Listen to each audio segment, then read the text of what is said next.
coming to the workshop, the Interstellar Travel Workshop. I think this is going to be really good today. So we designed this hologram so that it would look like kind of a middle-income family home at the late times of organic Earth. So you can see kind of how people lived. They made their houses mostly out of organic wood and brick. And you can see they still use books. We still, they're still collector items today, even in the digital realm, but they had a lot of them. You can see how the wiring went. You can see everything. It was a lot of work to change anything. You couldn't just, alter the code. There's a lot of manual labor involved. So I hope everyone knows why you're here.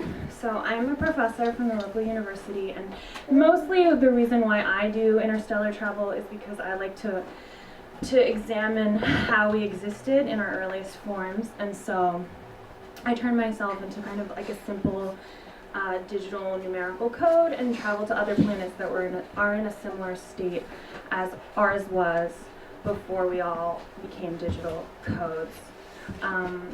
And so it's a really kind of academic and boring reason to travel, but the reason why I'm here is because the way I do it is so simple that really we could teach anyone any digital being can learn how to do it very easily. So I think most of you got the implant of the information to this workshop, and if somebody would be willing to read the essential reading, which was from an organic art book, which I first found in my own archives that were implanted in me on the Me to Travel. Is there anyone who's willing to read that? I can do it. Oh, very well. In 2010, Organic Earth Years, in a book entitled This Will Change Everything, science historian George Dreisen wrote, "Life forms that assume digital representation for all or part of their life cycle will not only be able to send messages at the speed of light, they'll also be able to send themselves. Digital organisms can be propagated economically, even with extremely low probability of finding a host environment in which to germinate and grow.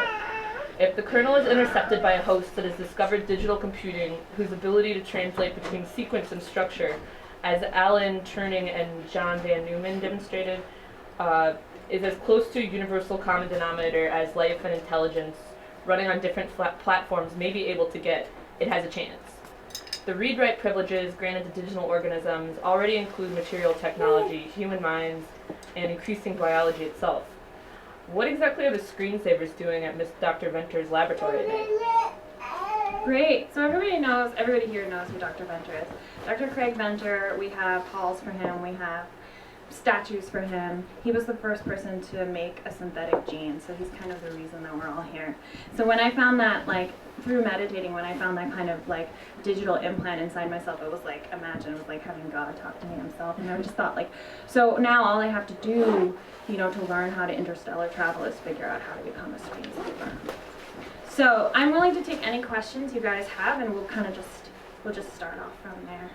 Does anyone have any questions about being a digital being, why we're separate digital beings, how to travel interstellarly as a screensaver, anything at all? I mean, this is really an open call, so yeah, go ahead. Do you ever feel lonely being a screensaver? Well, that's the thing, right? It's going to be a really intense feeling because we're used to having kind of our own sense of quote-unquote free will as these individual beings. But the reason I began traveling in the first place or wanted to travel was because I felt very strange. I felt like my internal processing systems were different than other people's. And I actually don't know who my maker was, but it is definitely can be a very emotional experience because you're basically simplifying yourself and sending a part of you on a zip file, and you're kind of turning into a version of yourself that isn't individualized. So in Organic Earth, there was a theorist called Susan Blackmore, and she was the first person to come up with the term teams. So does anyone here know what a gene is? Yeah. Okay, someone tell me what a gene is. I mean, kind of in the sense of... An organic gene. So, how a gene takes, it's right there in the middle of the double helix, and how there are certain traits and attributes that go through the gene, and how the gene continues to go on, not into infinity, of course, but it has a certain point where it ends, but it's incredibly long. It's an incredibly long, detailed list of what makes up that organism. Great, but we don't have any of those, but all organic beings are made of these, correct? Right, okay, wonderful. And does anyone know about Darwin? Does anyone know that Darwin studied the barnacle for 8 years? And the reason he studied the barnacle for 8 years because he wanted to figure out why it turned from a single-sex organism to one that had 2 sexes. Can anybody tell me why something would choose to change from being a single-sex reproductive to having 2 different sexes? Any guesses? Probably don't get out much. For genetic diversity, right? So when 2 things come together, then the thing that they make is new, so instead of completely replicating itself. So when you travel as a screensaver, you're turning back into an early form of digital team, which just reproduces itself. And that can be really intense because you're completely losing your individuality. Does anybody here know what a meme is? Just kind of an intermediary thing that's kind of like a gene, that's kind of like a team, and we had them both on organic Earth and we have them also in digital Earth. Anyone? Pictures of cats saying cool things? Yes, yes. So sometimes a meme is popularly thought of as like a picture of a cat that travels across space rapidly and everybody likes and spreads it. But essentially that's it. It's any idea that spreads wildly. So the same way that a gene could just self-encode or it could have 2 and have to change, similarly a meme, you could have like early organic Earth Gutenberg Press, which is just the same book over and over again, or you could have what we're doing now, which this kind of miscommunication that could happen as us being individual beings creates kind of a new idea. So are there any other questions? I don't want to be too long. Okay, go ahead. So do you only travel to planets where there are computers? Right. Screens? Exactly. So that's why this is kind of boring. This is like obviously once you get good at this, you can change yourself into any form. We're all digital beings. It's just kind of intense and you have to know how to retract yourself and you have to know how to come back. But this is basically kind of our intro level travel, which is why we're here. This is like community college. Digital interstellar travel. So yeah, you do. You have to pick a planet, and I already have planets picked out for you, and I have databases of databases that are easy to just send your coordinates to.